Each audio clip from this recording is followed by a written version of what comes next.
Hi all, welcome to my channel Baby's World. So this is our first video. MA semester 3 English language and literature Kerala യൂണിവേഴ്സിറ്റിയുടെ exams ഒക്കെ തുടങ്ങുകയാണ്. 17-ാം തീയതിയാണ് start ചെയ്യുന്നത്. അപ്പോൾ നമുക്ക് world literature 2-നകത്തുള്ള 3 Kisses എന്ന് പറയുന്ന ഒരു ഷോർട്ട് സ്റ്റോറിയുടെ സമ്മറി നോക്കാം. So 3 Kisses is a short story actually written by Ma Elena Paulma. So she's a Filipino teacher. This short story that revolves around the theme of love, desire and missed opportunities. So ഇതാണ് ഈ സ്റ്റോറിയുടെ ഒരു main themes എന്ന് പറഞ്ഞാൽ love, desire അതുപോലെ missed opportunities ആണ് പറയുന്നത്. അപ്പം ഈ സ്റ്റോറി തുടങ്ങുന്നത് തന്നെ എന്ന് പറഞ്ഞു കഴിഞ്ഞാൽ നമ്മുടെ പ്രോട്ടാഗണിസ്റ്റിൻ്റെ ഒരു തിങ്ക് ചെയ്യുകയാണ്, ഒരു റെമനസിങ് മെമ്മറിയാണ് about the 3 Kisses she received from her beloved അല്ലെങ്കിൽ ഫ്രം ഹർ ഹസ്ബൻഡ്. അപ്പം ഈ ഒരു 3 Kisses എങ്ങനെയാണ്, ഈച്ച് കിസസ് എന്തിനെയൊക്കെ ഹൈലൈറ്റ് ചെയ്യുന്നു, എന്താണ് അതിൻ്റെ സിഗ്നിഫിക്കൻസ് എന്നൊക്കെ പറയുന്നൊരു ഇത് നമുക്ക് ഈ ഒരു സ്റ്റോറിയിലൂടെ നമുക്ക് മനസ്സിലാക്കാൻ വേണ്ടിയിട്ട് കഴിയും. ഈ ഒരു സ്റ്റോറിയുടെ ടൈറ്റിൽ കേൾക്കുമ്പോൾ തന്നെ എല്ലാവർക്കും വായിക്കാൻ ഒരു ഇൻട്രസ്റ്റിംഗ് ആയിരിക്കും. It is something which related to love, romance, desire ആ ഒരു തിങ്കിങ്ങിലേക്കാണ് പോകുന്നത്. But it is totally different. That's why I chose this to be the first one. So ഇതിൻ്റെ അകത്ത് മെയിനായിട്ട് പറയുന്നതെന്ന് പറഞ്ഞു കഴിഞ്ഞാൽ നമ്മുടെ കൾച്ചറൽ ഡിസ്പ്ലേസ്മെൻറ്റ് നമുക്കിതിൽ കാണാൻ കഴിയും. അതുപോലെ തന്നെ love in later life. So നമ്മളെല്ലാവരും പ്രേമിച്ച് കല്യാണം കഴിക്കും, അല്ലെങ്കിൽ കൂടുതൽ പേരും പ്രേമിച്ച് കല്യാണം കഴിക്കാൻ ഇഷ്ടപ്പെടുന്നവരായിരിക്കും. പക്ഷേ കല്യാണം കഴിച്ചിട്ടുള്ളൊരു പ്രേമം എന്ന് പറഞ്ഞാൽ it's different because we never know their interest, their likes. But after the marriage we will able to understand them and ആ ഒരു കൈൻഡ് ഓഫ് തിങ്സ് ആണ് അവിടെ വരുന്നത്. It's actually pure kind of love. അപ്പോൾ ആ ഒരു രീതിയാണ് വരുന്നത്. അതുപോലെ തന്നെ ഐഡൻറ്റിറ്റി ആൻഡ് സാക്രിഫൈസ്. സോ എപ്പോഴും മാരേജിൽ നമ്മൾ കാണുന്നതാണ് സാക്രിഫൈസ് ആയിട്ടുള്ള കാര്യങ്ങൾ. നമ്മുടെ ഇഷ്ടങ്ങൾ അല്ലെങ്കിൽ അവരുടെ ഇഷ്ടങ്ങൾ എന്തായാലും സാക്രിഫൈസ് ചെയ്യുന്ന ഒരു അവസ്ഥയിലൂടെയാണ് കടന്നത്. And there is identity is actually ഒരു ഇതാണെന്ന് പറയാം. ഫോർ എക്സാമ്പിൾ, ഇതിൻ്റെ അകത്ത് ഇല്ലാത്തൊരു എക്സാമ്പിൾ പറയുകയാണെങ്കിൽ ഗേൾസ് അല്ലെങ്കിൽ woman are actually changing their name after the getting married. So that is actually kind of a problem, but every one enjoys it. Mrs Nair such kind of things ഉണ്ടല്ലോ, ഞാൻ ഇതിലേക്ക് പോകുന്നില്ല. And resilience and renewal. അപ്പം നമ്മൾ എത്രത്തോളം resilient ആവുന്നോ അത് നമ്മൾ റിന്യൂവലിന് വേണ്ടിയിട്ടുള്ളൊരു രീതിക്ക് വേണ്ടിയിട്ടാണ് നമ്മളെപ്പോഴും എന്ത് ചെയ്യുന്നത്, റെസീലിയൻ്റ് ആവുന്നത്. സോ ഇതൊക്കെയാണ് ഇതിൻ്റെ തീം വരുന്നത്. So 3 Kisses is an honest and heartening love story. So ഇതൊരു ലവ് സ്റ്റോറിയാണ്. കിസസ് എന്ന് പറയുമ്പോൾ തന്നെ നിങ്ങൾക്ക് അറിയാം ഇതൊരു ലവ് സ്റ്റോറിയാണ്. And unusually it is actually written in today's generation, but most of the writers, which means most of the writers wrote about young love, young കപ്പിളിൻ്റെ ലവ് അല്ലെങ്കിൽ പ്രേമിക്കുന്നവരെ അങ്ങനെയുള്ള കാര്യങ്ങളൊക്കെയാണ് എഴുതിയിരിക്കുന്നത്. കാരണം അത് വായിക്കാൻ അല്ലെങ്കിൽ അത് കേൾക്കാൻ, അത് കാണാനാണ് നമുക്ക് കൂടുതലും ഇൻട്രസ്റ്റിംഗ് ആയിട്ടുള്ള ഒരു ഓൾഡ് കപ്പിളിൻ്റെ ഒരു 90 വയസ്സുള്ള രണ്ടുപേരുടെ ഒരു റിലേഷൻ അല്ലെങ്കിൽ ഒരു ലവ് എന്നൊക്കെ പറയുമ്പോൾ നമുക്കത് ഭയങ്കരമായിട്ട് ഇത്രയും നാളായില്ലേ എന്നൊക്കെയുള്ള ഒരു രീതിയിലേ നമുക്ക് തോന്നത്തുള്ളൂ. പക്ഷേ this is something different. And ഈ ഒരു കാര്യം നമ്മുടെ എലീന പൗൽമ തിരഞ്ഞെടുക്കാൻ കാരണം എന്ന് പറഞ്ഞാൽ ദിസ് ഇസ് സംതിങ് ഡിഫറെൻറ്റ്. അതുപോലെ തന്നെ it will catch the mind അല്ലെങ്കിൽ it will catch the heart of the people when they read this or when they finish this short story. ആ ഒരു കൈൻഡ് ഓഫ് തിങ്കിങ് ആണ്. അതുപോലെ തന്നെ ഇത് modern എറയിലാണ് set ചെയ്തിരിക്കുന്നത്, അല്ലെങ്കിൽ ഒരു മോഡേൺ ജനറേഷൻ സെറ്റ് ചെയ്ത് ടുഡേസ് ജനറേഷനിൽ സെറ്റ് ചെയ്തിരിക്കുന്നതാണെങ്കിലും it is actually talking about അല്ലെങ്കിൽ it is actually telling about the old ജനറേഷൻ്റെ ഒരു ലവിനെ കുറിച്ചാണ് പറഞ്ഞിരിക്കുന്നത്. അതുപോലെ തന്നെ who chose to marry for practical reasons, not by love, not for money, not for desire, but for a practical kind of love ആണ് ഇതിനകത്ത് വരുന്നത്. സോ നമ്മൾ സ്റ്റോറിയിലേക്ക് കടക്കുവാണ്. നീന ദിമാകുലാങ്കൻ. നമുക്ക് നീന എന്ന് ഓർത്തിരുന്നാൽ മതി, അതായിരിക്കും പരീക്ഷയ്ക്ക് നല്ലത്. മറ്റേത് ഓർത്തിരിക്കാൻ പറ്റുന്നവർ ഓർത്തിരിക്കുക. ഓക്കെ, നീന ഒരു ഫിലിപ്പിനോ 60-year-old ഒരു ലേഡിയാണ്. അപ്പോൾ ഒരു ഗേൾ എന്ന് നമുക്ക് പറയാൻ പറ്റത്തില്ല, 60 year അബോ ആയതുകൊണ്ട് തന്നെ ഒരു ലേഡിയാണ്. അതുപോലെ തന്നെ she agreed to marry or the marriage proposal of her Belgian Ruben Peter. So ബെൽജിയൻകാരനായിട്ടുള്ള റൂബൻ ഓർത്തിരുന്നാൽ മതി, റൂബനെ കല്യാണം കഴിക്കാൻ നീന സമ്മതിക്കുന്നു. അപ്പം നമ്മൾ ചിന്തിക്കും ഈ 60-ാമത്തെ വയസ്സിൽ എന്തിനാണാവോ ഇവർ ഈ ഒരു സാഹസത്തിന് മുതിരുന്നത്. But the reason is actually genuine, it's actually super. കാരണം ഈ ഒരു ഓൾഡ് ഏജിൽ എല്ലാവരും കല്യാണം കഴിക്കുന്നത് എന്തിനാ, എനിക്ക് ഒന്നെങ്കിൽ സ്വത്തുക്കൾക്ക് വേണ്ടിയിട്ട്, അല്ലെങ്കിൽ പണം, അല്ലെങ്കിൽ ആ ഒരു കൈൻഡ് ഓഫ് തിങ്സ് ആയിരിക്കും, അല്ലെങ്കിൽ പിന്നെ വേറെ എന്തെങ്കിലും രീതിയിലുള്ള ഇതായിരിക്കും. But it is not just for beneficial, അല്ലെങ്കിൽ ഇതൊരു അവർക്ക് രണ്ടുപേർക്കും ഒരു ഫിനാൻഷ്യൽ കൈൻഡ് ഓഫ് എയ്ഡ്സിന് വേണ്ടിയിട്ടല്ല, but it is A kind of beneficial for both of them. But they don't love each other. ഇത് കല്യാണത്തിന് മുന്നേ ഉള്ള കാര്യമാണ് പറയുന്നത്. They don't love each other. Both of them are Elon in their life. അപ്പം നമുക്ക് സ്വാഭാവികമായിട്ട് ഊഹിക്കാമെന്ന് തന്നെയല്ല, ഇതിൻ്റെ അത് ഈ സ്റ്റോറിയിൽ പ്രധാനമായിട്ട് പറയുന്നുണ്ട്. Both of their partners actually were dead. അവർ മരിച്ചു. പാർട്ട്നേഴ്സ് എന്ന് പറഞ്ഞാൽ നീനയുടെ ഹസ്ബൻഡും നമ്മുടെ റൂബൻ്റെ വൈഫും മരിച്ചു. അതുപോലെ തന്നെ family members really living in their own. Family ഇനിയിപ്പം അവരുടെ മക്കളൊക്കെ ഉണ്ടെങ്കിൽ they are living their own. അപ്പം അവരുടെ കാര്യങ്ങളൊന്നും ഈ 60-ാം വയസ്സിൽ നോക്കേണ്ട ആവശ്യമില്ല, because they are actually in Filipino and in Belgium. അപ്പം അവിടുത്തെ കാര്യങ്ങളൊക്കെ നിങ്ങൾക്ക് അറിയാമല്ലോ, ഇവിടുത്തെ പോലെയൊന്നുമല്ല. They are actually rich people എന്ന് വേണമെങ്കിൽ നമുക്ക് പറയാം. അല്ലെങ്കിലും they can easily make money. അവിടെയുള്ള കൈൻഡ് ഓഫ് തിങ്സ് ഒക്കെ കൊണ്ടിട്ട് പറ്റും. അപ്പം അവരൊക്കെ അവരുടേതായിട്ടുള്ള രീതിയിലാണ് കഴിയുന്നത്. The main reason why they decide to marries it is actually not, ഞാൻ പറഞ്ഞില്ലേ ഡിസയർ അല്ല, മണി അല്ല, ഇപ്പോൾ ഫോൾ ഇൻ ലവ് ചെയ്തിട്ട് ഭയങ്കരമായിട്ട് കാണാതിരിക്കാൻ പറ്റാത്ത അവസ്ഥയും കാര്യങ്ങളൊന്നുമില്ല. They just wanted to grow old alone. നമ്മളെപ്പോഴും ചൈനീസ് സീരീസ് അല്ലെങ്കിൽ ചൈനീസ് കൈൻഡ് ഓഫ് തിങ്സ് ഒക്കെ കാണുന്നുണ്ടെങ്കിൽ നമുക്കറിയാം, ഹിസ്റ്റോറിക്കൽ ഡ്രാമാസ് ഒക്കെ കാണുമ്പോൾ പ്രധാനമായിട്ടും നിങ്ങൾ എൻ്റെ അകത്ത് കാണുന്ന ഒരു ലൈൻ ആയിരിക്കും, അല്ലെങ്കിൽ they wanted to grow old. എപ്പോഴും ഐ ലവ് യു എന്ന് പറയുന്നതിന് പകരം they are actually telling that I wanted to be with you, അല്ലെങ്കിൽ I wanted to be and I just wanted to grow old with you, അല്ലെങ്കിൽ ആ ഒരു രീതിയിലാണ് പറയുന്നത്. എനിക്ക് ഒറ്റയ്ക്ക് വയസ്സായി മരിക്കണ്ട, ആ ഒരു കൈൻഡ് ഓഫ് തിങ്സ് ആണ് അവരെപ്പോഴും അതിനകത്ത് പറയുന്നത്. അതിൻ്റെ നമുക്ക് പ്രധാനമായിട്ടും കാണാൻ പറ്റുന്ന ഒരു ക്യൂന്, അല്ലെങ്കിൽ ഒരു പ്രിൻസസ്, അല്ലെങ്കിൽ ഒരു പ്രിൻസ്, ഒരു കിങ് ഈ ഒരു പെണ്ണിന് വേണ്ടിയിട്ട്, അല്ലെങ്കിൽ ഒരു ചെറുക്കിന് വേണ്ടിയിട്ട് ഒരു രാജ്യം തന്നെ വേണ്ടെന്ന് വെച്ചിട്ടുള്ള കൈൻഡ് ഓഫ് ലവ് ആണ്. അതിൻ്റെ അകത്താണ് പറയുന്നത് ഈ ഭാഗിക സുഖങ്ങളും കാര്യങ്ങളും ഒന്നും വേണ്ട, I just wanted to be with you. ആ ഒരു കൈൻഡ് ഓഫ് കോൺസെപ്റ്റ് ആണ് ഞാൻ ജസ്റ്റ് പറഞ്ഞതേ ഉള്ളൂ. അപ്പം ഇതൊരു കൺവീനിയൻസിൽ നടന്ന, ഇല്ലെങ്കിൽ ഇതൊരു ഇങ്ങനെ വേണം ഇതുകൊണ്ടേ പറ്റത്തുള്ളൂ എന്ന് വിചാരിച്ച് നടന്നതല്ല. They just don't want to die alone, അല്ലെങ്കിൽ they just don't want to spend rest of their life alone. ആ ഒരു കോൺസെപ്റ്റിലൂടെ വരുന്നതാണ്. അപ്പോൾ ഇതിനകത്ത് മെയിനായിട്ട് പറയുന്നത്, എന്നെ സ്ട്രൈക്ക് ചെയ്തൊരു ലൈൻ എന്ന് പറയുന്നത്, rather than living alone apart why not grow all together. ഈ ഒരു ലൈൻ വേണമെങ്കിൽ നമുക്കും പാർട്ട്ണറിനോട് പറയാൻ, അല്ലെങ്കിൽ ഇനിയിപ്പോൾ ഭാവിയിൽ വരാനിരിക്കുന്നവരോട് പറയാനൊക്കെ വേണമെങ്കിൽ യൂസ് ചെയ്യാം. It is actually great. Rather than living alone apart why not grow all together.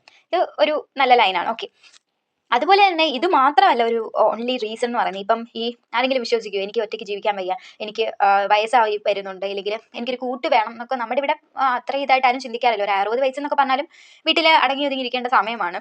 അപ്പം ഒരു കല്യാണത്തെക്കുറിച്ചൊന്നും ആൾക്കാരങ്ങനെ അധികമായിട്ട് ചിന്തിക്കത്തില്ല. ഉള്ളതുകൊണ്ട് ഓണം പോലെ എന്നൊക്കെ പറഞ്ഞ രീതിയിൽ അങ്ങനെ ജീവിക്കുകയാണ്. പക്ഷേ പുറത്തൊക്കെ എന്ന് പറയുമ്പം അതൊക്കെ ഓൾറെഡി ഡെവലപ്ഡ് ആണ്, അവരുടെ മൈൻഡും ഡെവലപ്ഡ് ആണ്. സോ അവർ അങ്ങനെയുള്ള ഒരു രീതിയിലേക്കൊക്കെ ചിന്തിച്ചു പോകും. നമ്മുടെ ഇവിടെയാണ് ഇതൊക്കെ തെറ്റായിട്ടുള്ള കാര്യങ്ങളൊക്കെ. ഓക്കെ, എന്നാലും അതൊക്കെ തിരഞ്ഞെടുത്ത് പോകുന്നവരുണ്ട്. ഒത്തിരി കുറ്റം പറച്ചിലും കാര്യങ്ങളൊക്കെ കേട്ടിട്ട് തിരഞ്ഞെടുത്ത് പോകുന്നവരുണ്ട് ഫോർ എ ബെറ്റർ ലൈഫ്. അപ്പം ദിസ് ഫിലിപ്പിനോ അല്ലെങ്കിൽ Belgian guys are actually getting married because they will have, അല്ലെങ്കിൽ ദേ ഗെറ്റ് എ സെക്വൽ ലൈഫ്, അല്ലെങ്കിൽ ഒരു ഭയങ്കര ഒരു സെക്യൂരിറ്റി ആണ് ലൈഫിൽ കിട്ടുന്നത്, ഒരു ബെറ്റർ ലൈഫാണ് കിട്ടുന്നത്. അതുകൊണ്ടാണ്. അപ്പം പുള്ളിക്കാരി പ്രോട്ടഗോണിസ്റ്റ്, അല്ലെങ്കിൽ പുള്ളിക്കാരി തന്നെ ചിന്തിക്കുകയാണ്, പറയുകയാണ്, just like my friend Susan's daughter. അപ്പം സൂസൻ എന്ന് പറയുന്ന ഒരു ക്യാരക്ടർ ഉണ്ട് ഇതിൻ്റെ അകത്തിൽ. ആ സൂസൻ എന്ന് പറയുന്നത് നമ്മുടെ നീനയുടെ ഫ്രണ്ടാണ്. നീനയുടെ ഫ്രണ്ട് സൂസൻ്റെ മോള് എന്താണ് ഒരു ജർമ്മൻ ഗായെ കല്യാണം കഴിച്ചു. അതുപോലെ തന്നെ she no longer wanted to hunt, അല്ലെങ്കിൽ hunt to get a job. So she got the job, അല്ലെങ്കിൽ she don't wanted to wait for the SSS pension. അവർക്ക് പെൻഷനൊക്കെ ഉണ്ട്. അപ്പം അതിൻ്റെ പുറകിനൊന്നും ഓടി നടക്കേണ്ട കാര്യമില്ല. അതുപോലെ തന്നെ എല്ലാവരുടെയും മുന്നിൽ നമുക്കൊക്കെ ഉള്ള ഒരു ഇതാണല്ലോ ഒരു സ്റ്റാറ്റസ്, എല്ലാവരുടെയും മുന്നിൽ നമ്മൾ ഭയങ്കര വെൽത്തി ആണെന്നൊക്കെ കാണിക്കുക. അപ്പോൾ ആ ഒരു കാര്യം എന്താണ് ഇതിൻ്റെ അത് പോസിബിൾ ആവുന്നുണ്ട്. അപ്പം ഇത് തന്നെ ഈ ഒരു കോൺസെപ്റ്റ്, ഈ ഒരു കാര്യം തന്നെ, ഈ ഒരു സൂസൻ്റെ മോളുടെ കാര്യം തന്നെ പറയുന്നതെന്ന് വെച്ച് കഴിഞ്ഞാൽ this shows the culture of Filipinos. അപ്പോൾ ഇതാണ് ഫിലിപ്പീൻസിൻ്റെ കൾച്ചർ, അല്ലെങ്കിൽ ആ ഒരു കൾച്ചർ എന്ന് പറയുന്നത്. അപ്പം അവർ പ്രധാനമായിട്ട് ഫോറിനേഴ്സിനെ കല്യാണം കഴിക്കാറുണ്ട് because it is actually salvation from poverty. ഇപ്പം നമ്മളോടിപ്പം 60-ആം വയസ്സിൽ നമ്മൾ കിട്ടത്തില്ലായിരിക്കും, എന്നാലും ഒരു 10-25 വയസ്സിൽ ഒരു വലിയ കോടീശ്വരനെ കിട്ടുകയാണ്. ഒരു 10-30 വയസ്സുള്ളതാണെങ്കിലും കുഴപ്പമില്ല, ഒരു 5 വയസ്സിന് ഡിഫറൻസ് അല്ലേ ഉള്ളൂ. ഒരു കോടീശ്വരനാണ്, ജെന്റിൽമാനാണ്, ബ്യൂട്ടിഫുൾ ആണ്, എല്ലാ തരത്തിലും ഇച്ചിരി റിച്ച് ആണെങ്കിൽ എത്രയോ പെണ്ണുങ്ങളുണ്ട് തേച്ചിട്ട്, ചെറുക്കനെ തേച്ചിട്ട് പുള്ളിയുടെ കൂടെ പോകുന്നത്. അപ്പം അങ്ങനെയൊക്കെയുള്ള, അല്ലെങ്കിൽ തിരിച്ചാണെങ്കിലും നല്ലൊരു ബെറ്റർ ഒരു അലയൻസ് വരുമ്പം പോകുന്ന ബോയ്സും ഉണ്ട്. അപ്പം പറയുന്നത് അതല്ല. അപ്പം നമ്മളെല്ലാവരും പ്രതീക്ഷിക്കുന്ന ഒരു സെക്വൽ ലൈഫാണ്. പിന്നെയും നമ്മുടെ നാട്ടിലാണ് ഏറ്റവും കൂടുതൽ ഒന്നുമില്ലാത്ത അവസ്ഥയിൽ നിന്ന് പോകുന്നത്, അല്ലെങ്കിൽ ഒന്നുമില്ലാത്തൊരവസ്ഥയിലായി പോകുന്നത് നമ്മുടെ നാട്ടിൽ തന്നെയാണ്. അല്ലെ, ഞാൻ ജസ്റ്റ് പറഞ്ഞതാണ്. അപ്പം ഫോറിനേഴ്സിനെ most probably they will get married to it is actually salvation from poverty. അപ്പം this will secure the life will be more cool. But practically ചിന്തിക്കും ദിസ് ഇസ് ആക്ച്വലി അബ്സർഡ്. ഏതോ ഒരുത്തൻ്റെ കൂടെ പൈസ ഉണ്ടെന്ന് പറഞ്ഞിട്ട്, അതാണ് എൻ്റെ രണ്ടാമത്തെ വശം. ഏതോ ഒരുത്തൻ്റെ കൂടെ പൈസ ഉണ്ടെന്ന് പറഞ്ഞിട്ട്, അല്ലെങ്കിൽ ഏതോ ഒരുത്തിൻ്റെ കൂടെ പൈസ ഉണ്ടെന്ന് പറഞ്ഞിട്ട് കിട്ടി പോകാൻ വേണ്ടിയിട്ട്, that is actually not love. Life ഒന്നേ ഉള്ളൂ, ഒരു പാർട്ട്ണറിൻ്റെ കൂടെ തന്നെ നിൽക്കുക. അപ്പം നമുക്കറിയാത്ത നമ്മളെ നമുക്ക് അറിയത്തില്ല അവരുടെ ഇഷ്ടം എന്താണെന്ന്. അപ്പം അങ്ങനെയുള്ള ഒരാളുടെ കൂടെ പൈസ മാത്രം മതിയോ എന്ന് ചിന്തിക്കുന്ന ഒരു ഇതുണ്ട്. ഇത് രണ്ട് പോയിന്റ്സ് ആണ്. അക്കോർഡിംഗ് ടു യു നിങ്ങൾക്ക് വേണ്ടത് തിരഞ്ഞെടുക്കുക. അതുപോലെ തന്നെ നിങ്ങളുടെ ചോയ്സ് എന്താണെന്നോ, അല്ലെങ്കിൽ അവരുടെ ചോയ്സ് എന്താണെന്നോ, അപ്പം അങ്ങനെയുള്ള കാര്യങ്ങളൊന്നും ഒന്നുമില്ല നിങ്ങൾക്ക്. എന്നാലും ഒരു ഫോറിനറിൻ്റെ കൂടെ പോകുമ്പോൾ നിങ്ങൾക്ക് മണി കിട്ടും, പൈസ. അതുപോലെ തന്നെ മോസ്റ്റ് പ്രോബ്ലി അവിടെയുള്ള ആൾക്കാർ ഫിസിക്കൽ അപ്പിയറൻസ്, ബിക്കോസ് ഫോറിനേഴ്സ് നല്ല ഫിസിക്കൽ ബോഡിയും കാര്യങ്ങളൊക്കെ ആയിരിക്കും. അതുപോലെ തന്നെ for getting sexual pleasure and all. അപ്പം നീന റൂബനെയും കല്യാണം കഴിക്കാനുള്ള കാര്യം ഇതൊന്നുമല്ല, ഇതിൻ്റെ ഒന്നും കാര്യത്തിനല്ല. She just want a company in her old age, or they just wanted to grow all together. അപ്പോൾ ഇതാണ് ഇതിൻ്റെ അകത്ത് വരുന്ന മെയിൻ റീസൺ എന്ന് പറയുന്നത്. ഇനി നമുക്ക് നീനയുടെ ക്യാരക്ടർ എങ്ങനെയാണെന്ന് നോക്കാം. നീന ഒരു വാം, ഹോസ്പിറ്റബിൾ, ഒരു കൈൻഡ് ആയിട്ടുള്ള കെയറിങ് ലേഡിയാണ്. അതുപോലെ തന്നെ അവൾക്കറിയാം എങ്ങനെയൊക്കെ ഇൻട്രാക്ട് ചെയ്യണം മറ്റുള്ളവരുമായിട്ട്, റൂബൻ്റെ അടുത്ത് എങ്ങനെ നിൽക്കണം, എങ്ങനെ സംസാരിക്കണം. ഇല്ലെങ്കിൽ she is actually a person who's legitimate, അല്ലെങ്കിൽ ഏതൊരു കൈൻഡ് ഓഫ് അറ്റ്മോസ്ഫിയറിലും ഇഴുകി ചേരാൻ പറ്റുന്ന ഒരു, ഇൻട്രാക്ട് ചെയ്യാൻ പറ്റുന്ന ഒരു ക്യാരക്ടറാണ് നീന. നേരെ ഓപ്പോസിറ്റ് ആണ് ആര്, റൂബൻ ഈസ് ആക്ച്വലി അപ്ടൈറ്റ്, കോൾഡ് ആണ്, ഹീസ് പൊളൈറ്റ് ആണ്, but never considers others emotions. അത് നമുക്ക് പറയാൻ കഴിയും കൾച്ചറൽ ഡിഫറൻസ് കൊണ്ടാണ്. ഇപ്പം ഫോറിനിലുള്ള ഒരാൾ പെട്ടെന്ന് അറിയുന്ന ഒരാളെ കണ്ടു കഴിഞ്ഞാൽ എന്ത് ചെയ്യും? ഓടിച്ചെന്ന് കെട്ടിപ്പിടിക്കും, ഇല്ലെങ്കിൽ കൈ കൊടുക്കും, ഇല്ലെങ്കിൽ അവർ കിസ് ചെയ്യുകയാണ് അങ്ങോട്ടും ഇങ്ങോട്ടും ചെയ്യുന്നത്. സോ ദാറ്റ് ഇസ് ആക്ച്വലി ഒരു തരത്തിലുള്ള കൾച്ചറാണ്. ക്യാൻ യു ഇമാജിൻ, അല്ലെങ്കിൽ ഡ്രീമിൽ പോലും we can actually dream about it in India അല്ലെങ്കിൽ ഇൻ കേരള. ആ ഒരു കൾച്ചറിനെ കുറിച്ച് നമുക്ക് ചിന്തിക്കാനേ പറ്റുന്നില്ല. എനിക്ക് അറിയാവുന്ന ഒരു ആളെ കാണുമ്പോൾ ഞാൻ ഓടിച്ചെന്ന് കെട്ടിപ്പിടിച്ചിട്ട് ഉമ്മ കൊടുക്കുന്നതെന്ന് ചിന്തിച്ച് it's actually we are afraid to kiss our mom and dad in front of others. അപ്പം ആ ഒരു കാര്യം ഇവിടെ നടക്കുമ്പോൾ അപ്പം ഞാൻ ജസ്റ്റ് കൾച്ചറൽ ഡിഫറൻസ് വന്നാണ്. It is actually cultural differences that make him leave like that, അല്ലെങ്കിൽ she's other kind and he's other kind of a person. ആ ഒരു ഇത് വരുന്ന കൾച്ചറൽ ഡിഫറൻസ് ആണ്.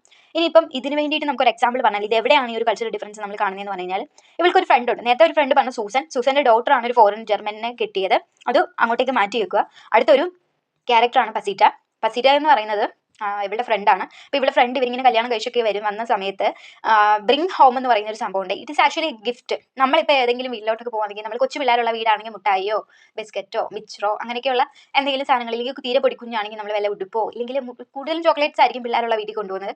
പൈസ അവരുടെ ഇല്ലാണെങ്കിൽ നമ്മൾ കൊണ്ടുപോകുന്നത് എന്തുവാ വെച്ചാൽ ഇതുപോലെ തന്നെ മധുരമില്ലാത്ത ബിസ്ക്കറ്റോ അല്ലെങ്കിൽ വല്ല പഴവോ, അപ്പം അങ്ങനെയൊക്കെയുള്ള സാധനങ്ങളൊക്കെ ആയിരിക്കും നമ്മൾ കൊണ്ടുവന്നത്. അപ്പോൾ അതുപോലെ തന്നെ ഇവിടുത്തെ ഇവരുടെ ഒരു കൾച്ചറിൽ ഫിലിപ്പിനോ കൾച്ചറിനകത്ത് വരുന്നതാണ് നമ്മൾ ഏതെങ്കിലും ഒരു ആളെ വിസിറ്റ് ചെയ്യാൻ പോകുമ്പോൾ ഗസ്റ്റ് എന്ത് കൊണ്ടുവരും? ഒരു ഗിഫ്റ്റ് കൊണ്ടുവരും.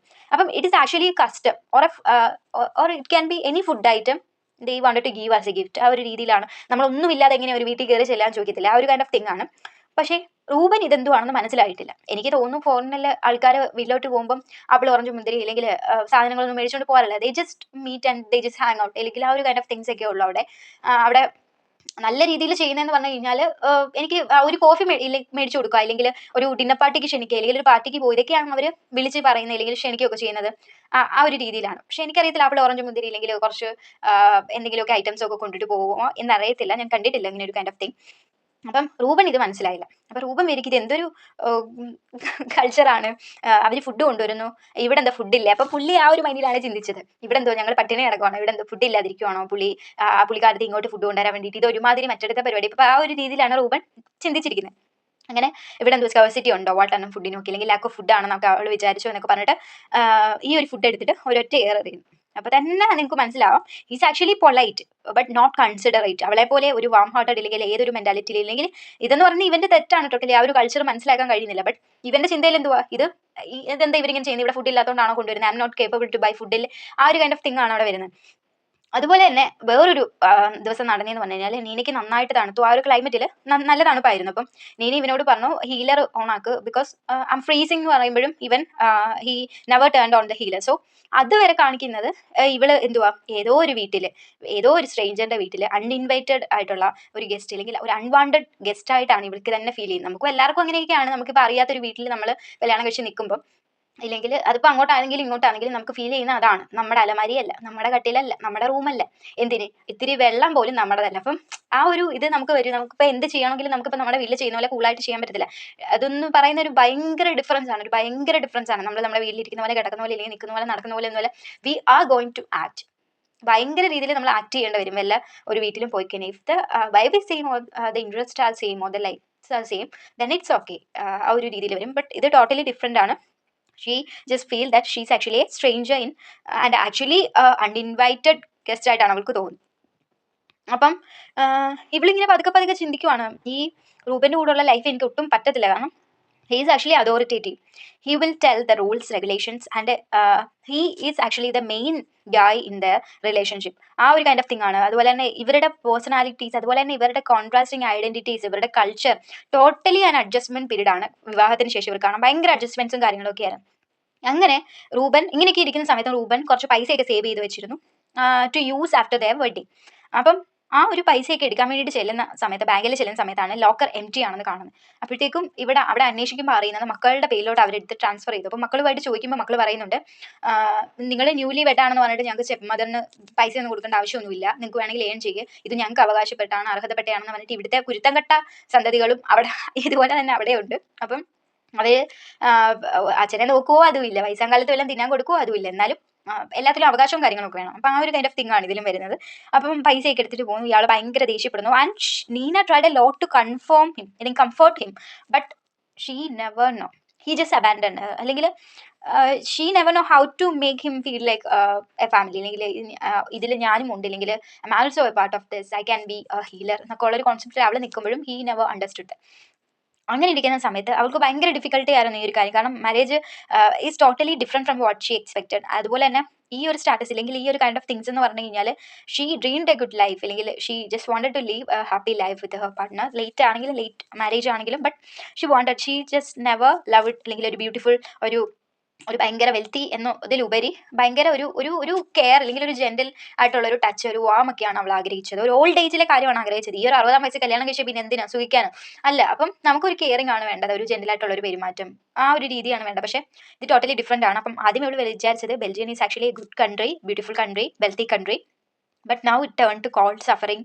അതുപോലെ തന്നെ she realised that this is a uniform reality. Because uniform എന്ന് പറഞ്ഞു കഴിഞ്ഞാൽ തന്നെ നിങ്ങൾക്ക് അറിയാം, സെയിം കൈൻഡ് ഓഫ് ഡ്രസ് അല്ലെങ്കിൽ സെയിം കൈൻഡ് ഓഫ് തിങ്സ് ആണ് ഹാപ്പൻ ചെയ്യുന്നത്. എവിടെ പോയാലും എന്തിനു എന്നാലും ഏതെന്ന് പറഞ്ഞു കഴിഞ്ഞാലും എല്ലാം സെയിം ആണെന്നുള്ളൊരു തിങ്കിങ്ങിലേക്ക് അവൾ വരികയാണ്. And she try to escape from him and she wanted to get away. ഇല്ലെങ്കിൽ എപ്പോഴും ഇവളുടെ ഫ്രണ്ട് ആയിട്ടുള്ള പസീറ്റയുടെ കൂടെ പോവും, അല്ലെങ്കിൽ ഷോപ്പിങ്ങിനും അങ്ങനെയൊക്കെ പോയിട്ട് ഇവനെ അവോയ്ഡ് ചെയ്യാൻ തുടങ്ങി. കാരണം 60-ആം വയസ്സിൽ ഇവൻ്റെ കൂടെ ഇരിക്കാൻ വേണ്ടിയിട്ട് കല്യാണം കഴിച്ചിട്ട് ഇരിക്കാൻ ഭയങ്കര ഡിഫിക്കൽട്ടി ആണെങ്കിൽ ഇവള് എത്ര ശ്രമിച്ചിട്ടും ഇങ്ങനെ ഇതൊന്നും മാറുന്നില്ല. അതോറിറ്റേറ്റീവ് അല്ലെങ്കിൽ കൺട്രോളബിൾ ആയിട്ടുള്ള, ഹീസ് ആക്ച്വലി അൺകൺട്രോളബിൾ. ഇവന്റെ ഇതാണ് മെന്റാലിറ്റിയാണ് കൺട്രോളബിൾ, ഇവൻ ആണ് എല്ലാത്തിനും കൺട്രോൾ ചെയ്യുന്നത്. അപ്പോൾ ആ ഒരു മെന്റാലിറ്റിയിൽ നിന്ന് ഇവന് മാറാൻ പറ്റുന്നില്ല. അപ്പോഴത്തേക്കും അവൾക്ക് ഭയങ്കരമായിട്ട് അറിയാം, അവൾക്ക് ഭയങ്കര ഇഷ്ടമാണ് അവനെ, അതുകൊണ്ട് തന്നെയാണ് അവൾ എപ്പോഴും സ്റ്റേ ചെയ്യുന്നത്. ബട്ട് ലേറ്റർ കുറച്ച് നാൾ കഴിഞ്ഞപ്പോഴത്തേക്ക് അവൾക്ക് തോന്നുന്നു, ഞാൻ സത്യം പറഞ്ഞാൽ എസ്കേപ്പ് ചെയ്യേണ്ട കാര്യമില്ല, he's actually this kind of person, ഇതാണ് സ്വഭാവം. അപ്പം ഞാൻ അതനുസരിച്ച് അഡ്ജസ്റ്റ് ചെയ്യല്ല, അണ്ടർസ്റ്റാൻഡ് ചെയ്യുക. ഞാൻ എപ്പോഴും എല്ലാവരോടും പറഞ്ഞു കൊടുക്കുന്ന ഒരു കാര്യമാണ്, ഞാൻ ഈ സ്റ്റോറിയുടെ ബേസിൽ പറയുന്നതല്ല, നമ്മൾ എത്ര നാളെന്ന് വെച്ചിട്ട് അഡ്ജസ്റ്റ് ചെയ്യും. നമുക്ക് അഡ്ജസ്റ്റ്മെന്റ്സ് അല്ല ഒരു റിലേഷൻഷിപ്പിൽ അല്ലെങ്കിൽ ഒരു ഫാമിലിയിൽ വേണ്ടത്. അഡ്ജസ്റ്റ്മെന്റ് എന്ന് പറയുമ്പോൾ എന്തുവാ, ഇപ്പം എൻ്റെ പാർട്ട്ണറിന് ചായയാണ് ഇഷ്ടം, എനിക്ക് കോഫിയാണ് ഇഷ്ടം. അപ്പം ഒരു വീട്ടിലാണ് നമ്മൾ താമസിക്കുന്നെങ്കിൽ അവൻ ചായ കുടിച്ചോടെ, ഞാൻ കോഫി കുടിക്കണം എന്ന് ചിന്തിക്കണം. അവനുള്ള ചായ അവനിട്ട് കുടിക്കുന്നു, ഇല്ലെങ്കിൽ അവൻ എനിക്കും കൂടെ കോഫി ഇട്ട് തരുന്നു, അല്ലെങ്കിൽ തിരിച്ചാണെങ്കിലും ഞാൻ അവനും കൂടെ ചായ ഇട്ട് കൊടുക്കുന്നു, ഞാൻ കോഫി എടുക്കുന്നു. അതാണ് അണ്ടർസ്റ്റാൻഡിംഗ് എന്ന് പറയുന്നത്. എനിക്ക് റെഡ് ആണ് ഇഷ്ടം, ഞാൻ എവിടെയെങ്കിലും പോകുമ്പോൾ റെഡ് ഇടുന്നുണ്ടെങ്കിൽ അതാണ് എൻ്റെ ഇഷ്ടം. അവന് വൈറ്റ് ആണെങ്കിൽ അവൻ വൈറ്റ് ഇടട്ടെ, അല്ലെങ്കിൽ ബ്ലാക്ക് ആണെങ്കിൽ ബ്ലാക്ക് ഇടട്ടെ. സോ ദാറ്റ് ഇസ് ആക്ച്വലി മനസ്സിലാക്കുക അണ്ടർസ്റ്റാൻഡിംഗ് എന്ന് പറയുന്നത്. എനിക്കിപ്പോൾ ക്രൗഡഡ് പ്ലേസ് ഇഷ്ടമല്ല, അപ്പം he know that I never like the crowded place. അവന് ഉത്സവങ്ങളൊക്കെ ഇഷ്ടമാണെങ്കിൽ അവൻ പോയി കണ്ട് ഞാൻ സൈഡിൽ നിന്നോളാം. അപ്പോൾ ആ ഒരു കൈൻഡ് ഓഫ് തിങ്സ് ആണ് അണ്ടർസ്റ്റാൻഡ് എന്ന് പറയുന്നത്. ഇപ്പോൾ അഡ്ജസ്റ്റ്മെന്റ് എന്ന് പറയുമ്പോൾ എന്തുമായിരിക്കും, ക്രൗഡഡ് ഏരിയയിലേക്ക് എന്നെ വലിച്ചുകൊണ്ട് പോകുന്നു. Do you know how traumatic this kind of things. ഇല്ലെങ്കിൽ ഒരു മൂവി തിയേറ്റർ എനിക്ക് പറ്റത്തില്ല, ഇരുട്ട് പറ്റത്തില്ലെങ്കിൽ എന്നെ ആ ഒരു മൂവി തിയേറ്ററിലേക്ക് കൊണ്ടുപോകുന്നു. ആ ഒരു ഫിയറിനെ ഫേസ് ചെയ്യുകയാണ് ഞാൻ ചെയ്യുന്നത്. പക്ഷേ എന്ത് ട്രോമാറ്റിക് കൈൻഡ് ഓഫ് തിങ് ആയിരിക്കും ഇത്. സോ പറഞ്ഞു വരുന്നത്, ഇത് എക്സാമ്പിളായിട്ട് പറഞ്ഞതാണ്. അപ്പം നമ്മൾ ചിന്തിക്കേണ്ട കാര്യമുണ്ട്, മാരേജിലാണെങ്കിലും ഏതൊരു റിലേഷനിലാണെങ്കിലും എന്തിലാണെങ്കിലും അണ്ടർസ്റ്റാൻഡിങ് ആണ് വേണ്ടത്. അവനതാണ് ഇഷ്ടം, എനിക്ക് ഇന്നതാണ് ഇഷ്ടം, മനസ്സിലായോ? ആ ഒരു ഇത് വരുമ്പോഴേ സെയിം വൈബ് ക്രിയേറ്റ് ആകത്തുള്ളൂ, സെയിം ലൈക്ക് ക്രിയേറ്റ് ആകത്തുള്ളൂ. നമ്മൾ ഫോഴ്സ് ചെയ്ത് ചെയ്യിപ്പിക്കുന്നതും നമ്മളെ ഇഷ്ടപ്പെട്ട് ചെയ്യുന്നതും തമ്മിൽ നല്ല ഡിഫറൻസ് ഉണ്ട്. ഇപ്പം അവന് ചായയാണ് ഇഷ്ടം എന്ന് എനിക്കറിയാം. അപ്പോൾ അവൻ ചായ ഇടുമ്പോൾ ഞാൻ ചിലപ്പോൾ ഇച്ചിരി ഒന്ന് കുടിച്ച് നോക്കി പതുക്കെ ഞാനും ആ ഒരു ചായയിലേക്ക് എത്തും. അതുപോലെ ഞാൻ കോഫി ഇടുമ്പോൾ അവന് കോഫി ഇഷ്ടമല്ലെങ്കിലും അതൊക്കെ കുടിച്ച് ആ ഒരു കോഫിയിലേക്ക് ഇഷ്ടം. പിന്നെ വീട്ടിൽ ചായ കോഫി എന്ത് തേങ്ങ വേണമെങ്കിലും വിടാമല്ലോ. പക്ഷേ നമ്മൾ ഫോഴ്സ് ചെയ്യുകയാണ്, എനിക്ക് ചായയാണ് ഇഷ്ടം, അതുകൊണ്ട് ഈ വീട്ടിൽ ചായ മാത്രം ഉണ്ടാക്കിയാൽ മതി എന്ന് പറഞ്ഞാൽ എങ്ങനെ ഇരിക്കും? അപ്പം നിങ്ങൾ എന്തിക്കും ഈ ഒരു നിസാര ചായയുടെ കാര്യത്തിലൊക്കെ പ്രശ്നങ്ങളുണ്ടോ? യെസ്, ഈ രാവിലെ ഉണ്ടാക്കുന്ന ചായ തൊട്ടിട്ട് ആ ഒരു വീട്ടിൽ വരുന്ന എന്തെല്ലാം കാര്യങ്ങളുണ്ടോ അതെല്ലാം പ്രശ്നങ്ങളായിരിക്കും. അങ്ങനെ പതുക്കെ അവൾ ഇഷ്ടപ്പെട്ടൊക്കെ വന്ന സമയത്താണ് ഡയഗ്നോസിസിൽ മനസ്സിലാവുന്നു she is A cancer person. So ഒരു ഡെത്തിലേക്ക് പോകുന്ന സമയമാണ്. So she wanted care. So ആ ഒരു ടൈമിൽ റൂബൻ്റെ ലവ് ഇൻ നേച്ചർ, റൂബൻ വിട്ടിട്ട് പോയില്ല. കാരണം അവൻ്റെ ഒരു മണി ഇഷ്യൂ വന്നപ്പോൾ അവളും വിട്ടിട്ട് പോയില്ല. അതുപോലെ തന്നെ തിരിച്ചും റൂബൻ വിട്ടിട്ട് പോയില്ല. റൂബൻ്റെ ഒരു ലവ് ഇൻ നേച്ചർ നമുക്ക് കാണാം, ഒരു caring mind. And he changed a lot. May be cancer വരേണ്ട വന്നു അവൻ ചേഞ്ച് ചെയ്യണം. അതാണ് നമ്മുടെ ഒരു ഇതിൻ്റെ അകത്ത് പറയുന്നതെന്ന് പറഞ്ഞു കഴിഞ്ഞാൽ ഓപ്പർച്യൂണിറ്റീസ്, മിസ്ഡ് ഓപ്പർച്യൂണിറ്റീസ്. എത്രയോ അവസരങ്ങൾ ഉണ്ടായിരുന്നു അവർക്ക് ഒരുമിച്ച് ഭയങ്കര ഹാപ്പി ആയിട്ടൊക്കെ നിൽക്കാൻ വേണ്ടിയിട്ട്. ബട്ട് ഒരു kind of thing totally change ആയി. ഇനിയിപ്പോൾ പറഞ്ഞിട്ട് കാര്യമില്ല, സമയമില്ല, ഇനിയിപ്പോൾ ഉള്ള സമയമെങ്കിലും പ്രേമിക്കുക എന്നുള്ളൊരു കോൺസെപ്റ്റ് ആയി. അങ്ങനെ ഇനിയാണ് നമ്മുടെ ടൈറ്റിലിൻ്റെ സിഗ്നിഫിക്കൻസ് വരുന്നത്. The 3 kisses. 3 kisses എന്ന് പറയുന്നത് ബെൽജിയൻ പാഷൻ ഓഫ് കിസ്സാണ്. അതിൻ്റെ അകത്ത് മെയിനായിട്ട് വരുന്നതെന്ന് പറഞ്ഞു കഴിഞ്ഞാൽ ആ കിസ്സിന് ഒരു അർത്ഥമുണ്ട്. While in the bathroom Reuben give Har 3 kisses. അപ്പോൾ അതിന് അത്രയും നാൾ അത്രയും ഇൻട്രസ്റ്റും ഇല്ലെങ്കിൽ അത്രയും കൈൻഡ് ഓഫ് കാര്യങ്ങളൊന്നും നമ്മൾ കാണുന്നില്ല. ബട്ട് ഒരു ദിവസം ബാത്റൂമിൽ വെച്ചിട്ട് റൂബൻ 3 kisses ഭയങ്കര ഹാപ്പി ആയിട്ട് കൊടുക്കുകയാണ്. അത് കാണിക്കുന്നതെന്ന് പറഞ്ഞു കഴിഞ്ഞാൽ അവൻ്റെ ഇഷ്ടമാണ് കാണിക്കുന്നത്. അതിൻ്റെ അർത്ഥം എന്ന് പറഞ്ഞാൽ ആദ്യം റൈറ്റ് ചിക്കിൽ ഒരു കിസ് കൊടുക്കുന്നുണ്ട്. അതിനെ പറയുന്നത് ഹീ ലവ്സ് ഹെർ, അതാണ് അതിൻ്റെ അർത്ഥം. ലവ് ആണ് ആദ്യത്തേത്. പിന്നെ ലെഫ്റ്റിൽ കൊടുക്കുന്നുണ്ട്. ആ ലെഫ്റ്റിൽ കൊടുക്കുന്നതിൻ്റെ അർത്ഥം ഹീ റെസ്പെക്ട് ഹെർ. അതുപോലെ തന്നെ പിന്നെ റൈറ്റിൽ. അപ്പം നിങ്ങൾ ലെഫ്റ്റ് റൈറ്റ് ലെഫ്റ്റ് അല്ല, റൈറ്റ് ലെഫ്റ്റ് റൈറ്റ്. അപ്പോൾ ആ ഒരു കോൺസെപ്റ്റ് ഓർത്താം. നിങ്ങൾ പരീക്ഷയ്ക്ക് എഴുതുമ്പോഴും നമ്മൾ ഓർത്താൽ മതി, NCC അല്ലെങ്കിൽ പട്ടാളക്കാർ എപ്പോഴും ലെഫ്റ്റ് റൈറ്റ് ലെഫ്റ്റ് എന്നാണ് നടക്കുന്നത്. ബട്ട് നിങ്ങൾ പരീക്ഷയ്ക്ക് ഓർക്കണം, അതല്ല നമ്മുടെ സ്ഥാനം. റൈറ്റ് ലെഫ്റ്റ് റൈറ്റ് എന്നാണ്. റൈറ്റ് നേരായത് ആദ്യം, അത് ചിന്തിച്ചാൽ മതി. അതുപോലെ തന്നെ ലാസ്റ്റ് കിസ് റൈറ്റിലാണ് കൊടുക്കുന്നത്. അതെന്തിനെ സൂചിപ്പിക്കുന്നു? അവൻ അവളെ കെയർ ചെയ്യുന്നുണ്ട് എന്നുള്ള ഒരു കോൺസെപ്റ്റിനെ സൂചിപ്പിക്കുന്നു. അപ്പം ഈ ഒരു കിസ് കൊണ്ട് തന്നെ നീനയുടെ ആ ഒരു ഇൻസെക്യൂരിറ്റീസും ആ ഒരു ഷെയിമും അത്രയും നാളുണ്ടായിരുന്ന ആ ഒരു ഭാരം, ഇല്ലെങ്കിൽ എല്ലാ കാര്യങ്ങളും അവളുടെ ബോഡിയിൽ നിന്നിട്ട് പോയി എന്നാണ്, അല്ലെങ്കിൽ ആ ഒരു കൈൻഡ് ഓഫ് തിങ്സ് എല്ലാം നഷ്ടപ്പെട്ടു പോയി, നശിച്ചു പോയി ഈ ഒരു 3 കിസ് കാരണം അത്രയും വാം, അത്രയും ജെന്റിൽ, അത്രയും അവൾ ആഗ്രഹിച്ചിരുന്ന രീതിയിലായിരുന്നു അത്. അതുപോലെ തന്നെ അപ്പം ഇവിടെ നിങ്ങൾക്ക് അനദർ കൾച്ചർ കാണാൻ പറ്റും. മറ്റേ പസീറ്റ കൊണ്ടുവന്ന ഫുഡ് അവൻ എടുത്ത് കളയുന്നത് അവന്റെ കൾച്ചറിൽ അത് ഇല്ലാത്തത് കൊണ്ടാണ്. ബട്ട് ഇവിടെ അനദർ കൾച്ചർ വരുമ്പോൾ Neena is okay with this culture. മനസ്സിലാവും. അപ്പം ലവിന്റെ ഒരു കൾച്ചർ വരികയാണ്, അല്ലെങ്കിൽ നമുക്ക് ലെജിബിൾ ആയിട്ടുള്ള, നമുക്ക് അക്സെപ്റ്റ് ചെയ്യാൻ പറ്റുന്ന രീതിയിലുള്ള കൾച്ചർ ആണെങ്കിൽ നമുക്ക് അത് അക്സെപ്റ്റ് ചെയ്യാൻ പറ്റും. അത് ഒരു കൈൻഡ് ഓഫ് ഒരു ഗുഡ് കൈൻഡ് ഓഫ് തിങ് ആണ്. അപ്പം ഈ ഒരു സമയത്താണ് നീന അവളുടെ റോബ് മാറ്റുന്നുണ്ട്. അപ്പം ഈ ഒരു the act of unraveling Nina's robe signifies their soul being unraveled. അപ്പം അവരുടെ സോളും തുറക്കുകയാണ്, ഈ ഒരു റോബ് തുറക്കുന്ന പോലെയാണ് സോളും തുറക്കുകയാണ്. And it is open for each അത്, രണ്ടുപേർക്കും വേണ്ടിയിട്ട് അതൊരു തുറന്ന ഒരു പുസ്തകം പോലെ ആവുകയാണ്. No more reservation, no more turning backs. ഇനി ഒരു റിസർവേഷനും ഇല്ല, അതുപോലെ തന്നെ ഇനി തിരിച്ചു പോകാനും പറ്റത്തില്ല ആ ഒരു പഴയ ദിവസത്തിലേക്ക്. The lips touched, 2 different cultures were integrated and all tune because of love. Slow burn എന്നൊക്കെ നമുക്ക് ഇതിനെ പറയാം, അല്ലെങ്കിൽ ഒരു സ്ലോ പ്രോഗ്രഷൻ ഓഫ് ലവ് ആണ് പറയുന്നത്. ജസ്റ്റ് ലൈക്ക് കിസ്സിങ്, ഒരു ലിപ്പ് ആൻഡ് ലിപ്പ് കിസ് പോലെ തന്നെയാണ് സത്യം പറഞ്ഞാൽ നമ്മൾ ഫോൾ ഇൻ ലവ്, ഇല്ലെങ്കിൽ പ്രണയത്തിലേക്ക് വീണ്ടും പോകുന്നതെന്ന് പറഞ്ഞാൽ. തിരിഞ്ഞു നോക്കുമ്പം ഒത്തിരി ഉണ്ടായിരുന്നു, പക്ഷെ ആ ഒരു സമയത്ത് നമ്മൾ സ്നേഹിച്ചിരുന്നില്ല. മുന്നോട്ട് നോക്കുമ്പോൾ കുറച്ചേ ഉള്ളൂ, അല്ലെങ്കിൽ നമ്മൾ ആസ്വദിക്കാൻ തുടങ്ങുമ്പോൾ നമുക്കത് മതി വരാതെ വരും, കുറച്ചേ ഉള്ളൂ, പക്ഷെ സമയം കാണത്തില്ല. അതുകൊണ്ടിട്ടൊക്കെയാണ് പറയുന്നത് നമ്മുടെ സീസ് ദ ഡേ, അല്ലെങ്കിൽ കാർപ്പേ ടൈം എന്നൊക്കെ പറയുന്നത്, ക്യാച്ച് ദ മൊമെന്റ് എന്നൊക്കെ പറയുന്ന ആ ഒരു കോൺസെപ്റ്റ് ഒക്കെ ഇതാണ് ഹൊറൈസിന്റെ ഒരു കോൺസെപ്റ്റ് ആണ് കാർപ്പേ ടൈം എന്ന് പറയുന്നത്. ഓക്കെ, അപ്പം ഇത്രേ ഉള്ളൂ 3 kisses. ഞാൻ പറഞ്ഞതുപോലെ തന്നെ cultural displacement, love in later life, identity and sacrifice, resilience and renewal. അപ്പം നിങ്ങൾക്ക് കൂടുതൽ ആഡ് ചെയ്യാനുണ്ടെങ്കിൽ ഈ ഒരു പറഞ്ഞ സ്റ്റോറിയുടെ കൂടെ നിങ്ങളും കുറച്ചും കൂടെ ആഡ് ചെയ്തിട്ടൊക്കെ എക്സാമിന് വേണ്ടിയിട്ട് എഴുതുക. അപ്പം ഈ ഒരു റിലേഷൻ, അല്ലെങ്കിൽ ഈ ഒരു കാര്യം, ഇതൊക്കെ ജസ്റ്റ് നമ്മൾ പഠിക്കുന്ന ചുമ്മാ ഒരു കഥ, 3 kisses ഷോർട്ട് സ്റ്റോറി മായ എഴുതിയതാണ്, അല്ലെങ്കിൽ എലീന പൗൽമ എഴുതിയതാണ്, ഫിലിപ്പിൻ അല്ലെങ്കിൽ ബെൽജിയൻ എന്നൊക്കെ പറയുന്നതിലുപരിയായിട്ട് അവരുടെ കൾച്ചർ, ഇതൊന്നുമല്ല നമ്മൾ യഥാർത്ഥത്തിൽ ഓർക്കേണ്ടതും. പരീക്ഷയ്ക്ക് ഇതാണ് ഓർക്കേണ്ടത്, എഴുതേണ്ടത്. പക്ഷേ ഇതിലുപരിയായിട്ട് നമ്മൾ നമ്മുടെ ലൈഫിനെ കണക്ട് ചെയ്യുക. ഇപ്പം ഇതുപോലെ ഒരു അവസ്ഥ വന്നു കഴിഞ്ഞാൽ മാത്രം അല്ല നമ്മൾ ഒന്നിക്കേണ്ടത്, അതിന് മുന്നേ തന്നെ നമ്മൾ അങ്ങോട്ടും ഇങ്ങോട്ടും മനസ്സിലാക്കി ഷെയിമും ഇൻസെക്യൂരിറ്റീസും ഒക്കെ കളഞ്ഞ് ഒരു ജെന്റിലായിട്ട് ഗിവ് യുവർ ഹാർട്ട്. അതേ പറയാനുള്ളൂ, ഈ ഒരു ഹാർട്ട് തുടിക്കുന്നത് നമുക്ക് വേണ്ടിയിട്ടാണ്. പക്ഷേ മറ്റുള്ളവരുടെ ഹൃദയം കൂടെ കണ്ടില്ലെങ്കിൽ, മറ്റുള്ളവർക്ക് അത് ഒരു താങ്ങാവുന്നില്ലെങ്കിൽ, പിന്നെ ജസ്റ്റ് നമ്മൾ മാത്രം അതിൽ സെൽഫ് ലവ് വേണം, ഞാൻ പറഞ്ഞതല്ല. നമ്മൾക്ക് എപ്പോഴും വേണ്ടത് ഒരു കമ്പനിയാണ്, ഒരു നമ്മുടെ കാര്യങ്ങൾ ഷെയർ ചെയ്യാൻ, നമ്മളെ കെയർ ചെയ്യാൻ, അല്ലെങ്കിൽ തിരിച്ചും. അപ്പം ഇനിയുള്ള നാളുകളിൽ നമ്മൾ അതിനൊക്കെ ശ്രമിക്കുക, അല്ലാതെ ജസ്റ്റ് എല്ലാം നശിപ്പിച്ച് എല്ലാവരെയും വെറുപ്പിച്ച് അതൊക്കെ കൊണ്ടൊന്നും നേടാനില്ല. അപ്പം നിങ്ങൾ ചോദിക്കും, തിരിച്ച് എല്ലാവരെയും ഇഷ്ടപ്പെടുത്തി കഴിഞ്ഞാൽ, എല്ലാവരെയും ഇതാക്കി കഴിഞ്ഞ് കഴിഞ്ഞാൽ എന്തെങ്കിലും മാറും. ഒത്തിരി കാര്യങ്ങൾ മാറും. ഇപ്പം നമ്മൾ ഈ സൊസൈറ്റിയിൽ നടക്കുന്നതിൻ്റെയൊക്കെ പ്രധാന പ്രശ്നങ്ങൾ എന്ന് പറഞ്ഞിട്ട് നിങ്ങൾ നാളെ ഒരു പെണ്ണിനെ ചെന്ന് 3 kisses, അല്ലെങ്കിൽ ചെറുക്കനെ ചെന്ന് 3 kisses ചെയ്യണം എന്നല്ല പറയുന്നത്. ദിസ് ഇസ് ആക്ച്വലി ഈ ഒരു സ്റ്റോറിയിൽ നമുക്ക് പഠിക്കാൻ ഒത്തിരി കാര്യങ്ങളുണ്ട്. അപ്പം okay, all the best, thank you.